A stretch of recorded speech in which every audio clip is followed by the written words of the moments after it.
पत्रकार परिषदेमध्ये संत भगवान बाबा आणि गोपीनाथ मुंडे साहेबांचा एक कार्यकर्ता म्हणा आणि संत भगवान बाबांचं पाईक या नात्यानं मी वंजारी समाजामध्ये जे काही संभ्रम निर्माण करण्याचे काही नेते मंडळी संभ्रम निर्माण करत आहेत की आम्ही म्हणजे समाज आणि आम्ही म्हणजे जनता आणि ह्या काही समाजातली नेते मंडळींनी जे समाजाचा बाजार मांडलाय त्या बाजाराचा मी तीव्र शब्दामध्ये मी निषेध करतो. कारण ते नेते म्हणजे समाज नाही. समाज हा भगवान बाबांना मानणार आहे, समाज हा गोपीनाथ मुंडेंना मानणार आहे, समाज हा कष्टकरी आहे, ऊसतोडी कामगार आहे, दुग्ध व्यवसायामध्ये प्राबल्य मिळवणारा हा समाज आहे. दुधामध्ये काम करत असताना त्यांनी दुधाच्या पैशावर आपले मुलं बाळ शिकवत उच्च पदापर्यंत नेणारा हा समाज आहे. हा समाज कधी विकाऊ नव्हता, विकाऊ होणार नाही. पण जी प्रतिमा समाजाची जे आज ठराविक जे पुढारी मोहर येऊन जे समाजाला आम्ही विकत घेतलं किंवा समाजाला आम्ही हे केलं, हे जे दाखवण्याचा प्रयत्न करतायत ते तशी परिस्थिती नाहीये. कारण इथून पुढच्या काळामध्ये स्वाभिमानी शेतकरी संघटनेच्या माध्यमातून दुधाच्या प्रश्नावरती, त्याचबरोबर दुधाच्या भेसळीवरती, त्याचबरोबर दुधामध्ये दूध उत्पादन करण्यासाठी जे पशुखाद्य लागतं त्याचे भरमसाठ रेट वाढवले गेलेत, भरमसाठ भेसळ केली जाते, भरमसाठ शेतकऱ्यांना लुटलं जातंय. ह्या प्रश्नावरती ह्याच्या पाठीमागं पण आम्ही लढत होतो आणि इथून पुढे पण लढा हा तीव्र करणार आहे. कारण हा समाज कष्टानं जगणार आहे. आजपर्यंतच्या इतिहासामध्ये जर बघितलं तर या समाजावर लांछन येईल असं कुठल्याही मुंडे साहेबांपासून जे आजपर्यंतचे थोर नेते मंडळी संत होऊन गेले यांनी हे कधी सहन केलं नाही की या समाजावर कुठली तरी लांछन येईल.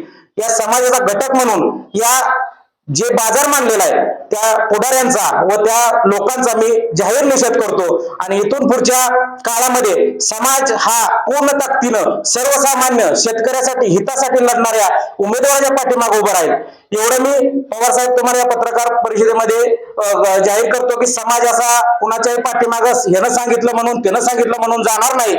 आणि समाज ज्या भगवान बाबांनी ज्यावेळी त्यांच्यावर एखादं आलचर येत होतं त्यावेळी त्यांचं स्वतःच शरीराचा एक अवयव कापून एक सिद्ध केलं होतं की समाज हा किती निष्ठेने आहे, किती तडफेनं काम करतो. त्याच पद्धतीने हा समाज आहे.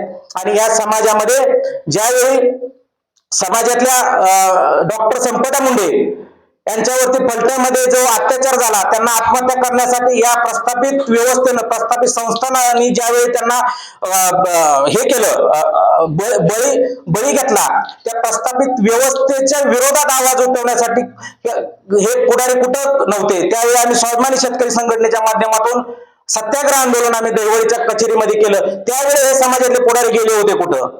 हा माझा ह्या समाजाला पुढाऱ्यांना प्रश्न आहे. त्यावेळी आम्ही स्वाभिमानी शेतकरी संघटनेच्या माध्यमातून संपदाताईंना न्याय मिळावा म्हणून तीव्र आंदोलन केलं, एक दिवस सत्याग्रह केला आणि या समाजाविषयी असलेल्या आपुलकी आणि आमचं प्रेम आणि सर्वसामान्यांसाठी झटणारा कार्यकर्ता हा काय असतो हे आम्ही त्या दिवशी सर्व समाजाला दावून दिलेला आहे. त्यामुळे समाज कुठं गेला, समाजातल्या पुढाऱ्यांनी काय केलं हे बघण्यापेक्षा समाज हा प्रामाणिक आणि प्रामाणिक लढणाऱ्या आणि जो उपयोग येणाऱ्या माणसाच्या पाठीमागे कायमस्वरूपी राहतो हे समाज ह्या मतदारसंघामध्ये कात्रखटाव जिल्हा परिषद गटामध्ये दाखवून दे अशी मी आशा व्यक्त करतो. आणि समाजाच्या वतीनं पवार साहेब तुम्ही काय घाबरायची गरज नाही. हे 2-4 बाजारभुंगे पुढारी जे म्हणतायत की समाज माझ्या पाठीमाग आहे, असं काही नाही. समाज स्वाभिमानाच्या पाठीमाग आहे, समाज काम करणाऱ्या माणसाच्या पाठीमाग आहे. एवढं मी तुम्हाला सांगतो आणि इथं थांबतो.